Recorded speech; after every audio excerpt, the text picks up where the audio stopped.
Hey everyone, welcome back to another episode of Minecraft. I'm Jake Kelton and welcome back to our small town of Senaburg. It's been a while, but hopefully you all are doing really well. I'm doing great. So let's walk through the new stuff that we've added.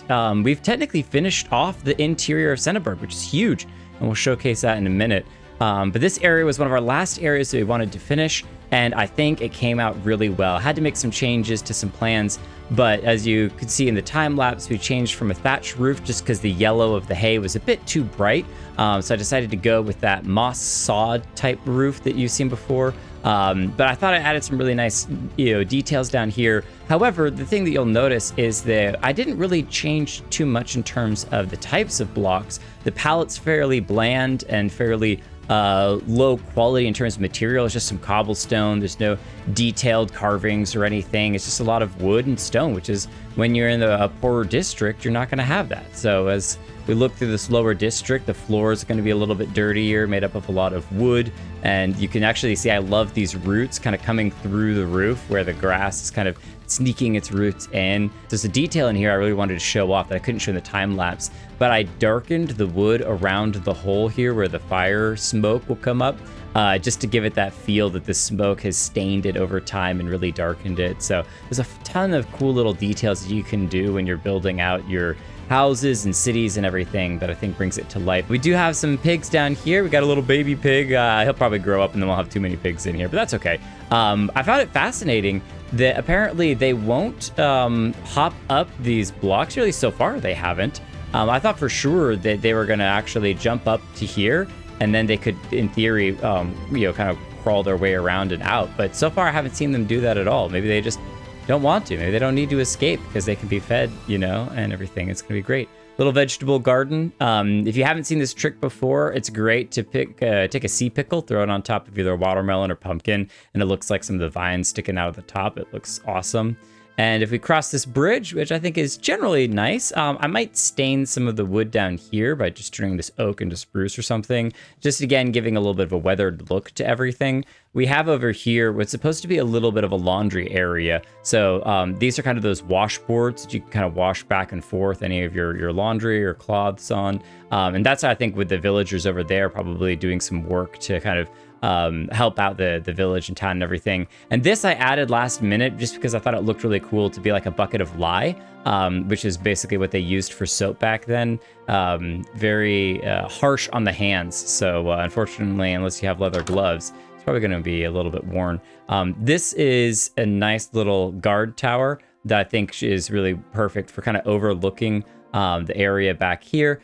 If you want the story of how there's ice and snow and everything over there, but not inside the village, that will have to wait until another time because that's going to be a part of our episodic story that we're eventually released. That's way down the road, though. We don't want to get too far ahead of ourselves. So a quick small walk through the town just because I think it's beautiful. I thank you all for just being amazing and having... there's a trader that wandered in here a while ago.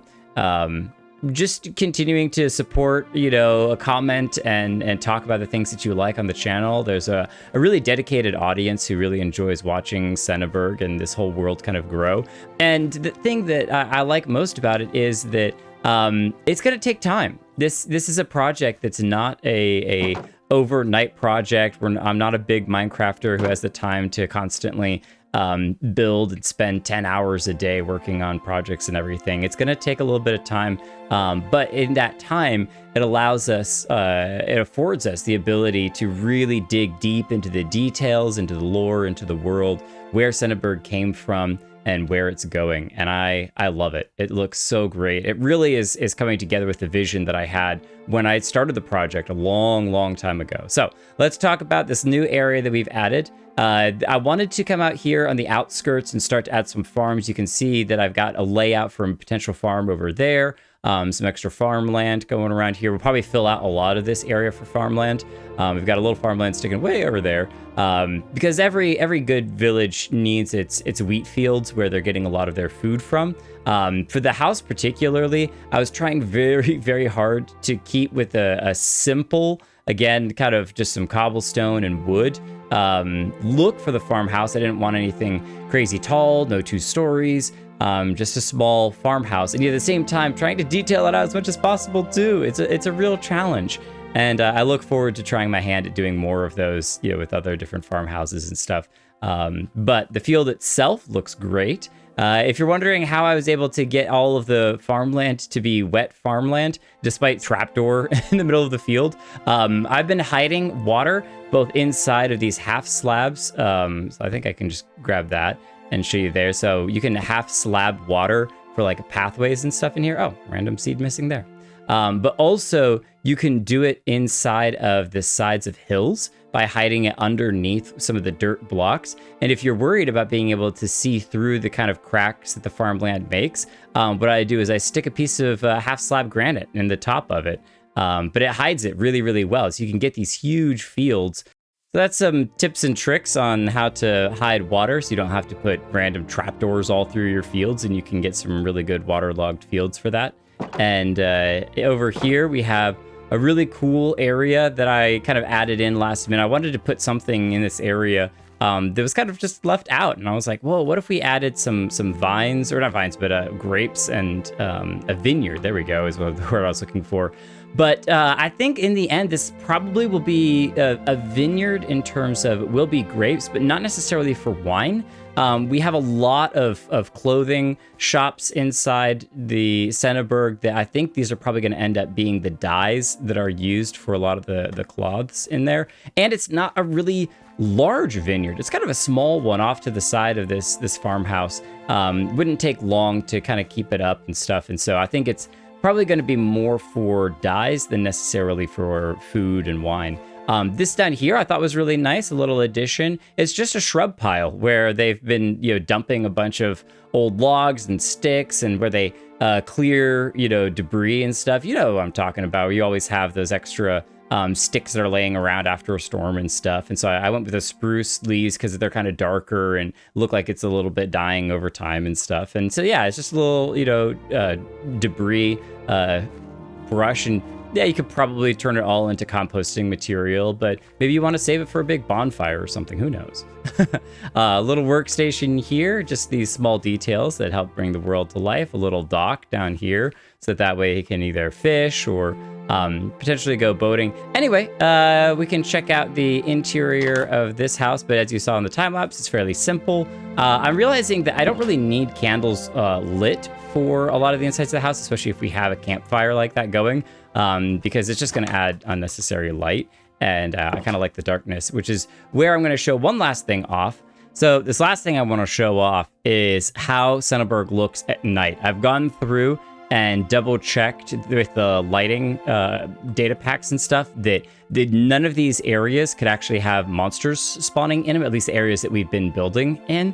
And it's great because I think one of the things that I really love about the work that I'm doing with Senaburg is it makes it really feel like nighttime when it's nighttime. There's a lot of, maybe bigger cities will have enough lights that it'll, be bright despite it being nighttime. But this is a small village. It's a small town over here. It's actually going to be dark at night because they don't have a ton of lanterns and they don't need a ton of lanterns. And so when you're walking through the village, there's actual areas like this town plaza that's a little bit darker. And that's okay. If we come down here to the side of the monastery, it's got a beautiful in this area down here. You can actually see the lights coming through the windows of the builds and everything. It looks fantastic, which is I think just way cooler than if everything was super bright because we had a lamppost on every single corner of the entire village. You wouldn't quite get that nighttime light peeking out of the windows feel when it comes to stuff like this. But anyway, hopefully you all have enjoyed, and thank you all for watching. It's been great. We're going to keep on going, probably with the farmland on the outside, but I have so many builds and so little time. We'll just have to do the best that we can. If you have any suggestions, comments, wants your name thrown in as a villager or something, let me know in the comments below. Feel free to join the Discord if you want sneak previews as to what I'm building for future episodes. And love you all. Hopefully I'll see you next time. Have a great one. Bye.